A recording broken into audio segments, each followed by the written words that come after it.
Hands down, best advice I got, and I'm 41 years old, was from my grandmother. She told me, when you get married, you're going to be your husband's wife, and he'll know you as your wife. For your kids, when you have them, they're going to know you as their mom. But your best friend, your really good girlfriends, will always know you as you.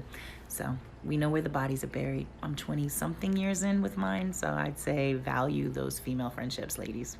I believe that's where we need to start as women, is before we get to any negotiating any job, any salary, before we even start our lives, we need to start with the mindset that we deserve and we are worth it.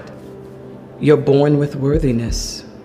You don't have to hustle for it. There's no prerequisites to it. There's no bartering for it. You're born with it. As soon as you come out of the womb, you're worth it. I always felt like you had to be pretty, you had to be thin, you had to be young, you have to be something. And now I know the truth. I'm worthy. Hey baby love, it's the big sister you didn't ask for.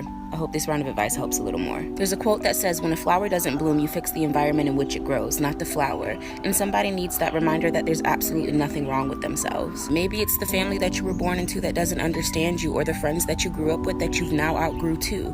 Maybe it's that job that condenses you and takes away time and energy from the ideas brewing inside of you. Maybe it's that relationship that you're in that you no longer relate to. Maybe it's just the world and how it's cruel and unusual. But somebody needs to know, just because they're not blooming doesn't mean that there's anything wrong with you, and somebody still loves you. I do. The first piece of advice I got from my Aunt Pop, and that advice is, don't argue with people about your choices, and don't feel like you have to justify your choices. Make up your mind about what you're going to do and do it. The other piece of advice I got from another aunt, and it's basically, people who sit around and tell you all everybody else's business, sit around and tell everybody else all your business. The third is one that I carry in my heart with me everywhere I go. And it's, only stay where you're respected. Only stay where you're honored. Only stay where you're loved. First of all, girl, I am so sorry that happened to you. Like, nobody deserves that, and I feel you, because I've personally had my fair share of birthdays ruined by friends. But my unsolicited advice would be to start doing what you want regardless of who shows up and who doesn't, because at the end of the day, it's your birthday and you're celebrating yourself, and you're gonna have fun regardless, right? Granted, it's always fun to do things with friends, but don't get to the point where you're relying on your friends to do things with you for you to have fun.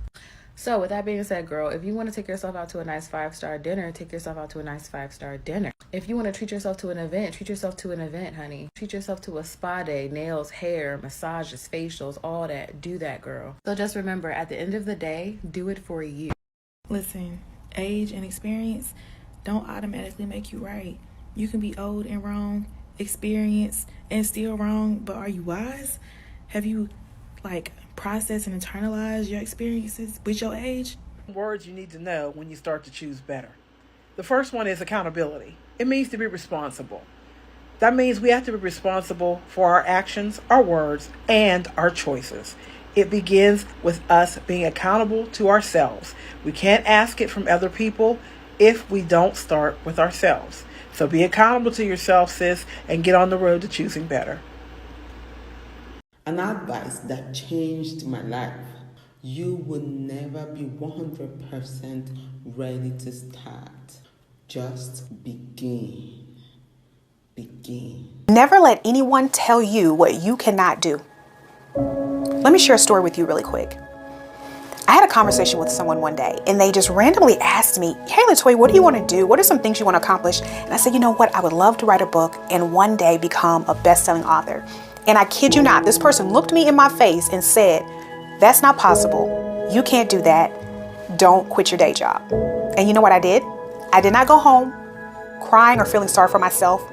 Instead, I used it as fuel, and I quit my day job, and I wrote that book, and I became a best-selling author. That's exactly what I did. I used it as fuel, and so should you.